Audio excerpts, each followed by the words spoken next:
simbyitaho ariko we ntiyacitse intege yakomeje kukudaco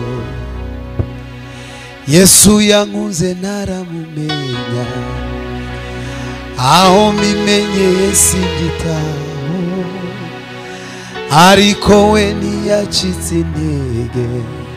yakomeje kukudaco rimwe na rimwe janyobizira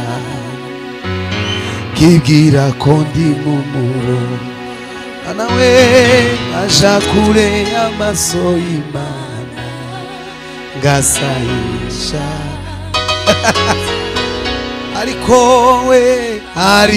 we nantera umugongo anawe ahora ari maso kugira ngo angaruzi neza urukundo n'imbabazi kugira ngo angaruzi neza n'urukundo n'imbabazi rimwe na rimwe janyobizira Mana we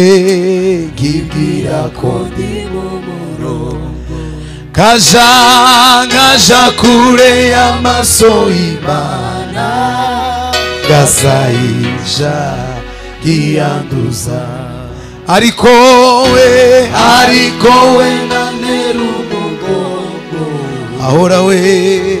ahora ari maso kubwanjye kugira ngo anga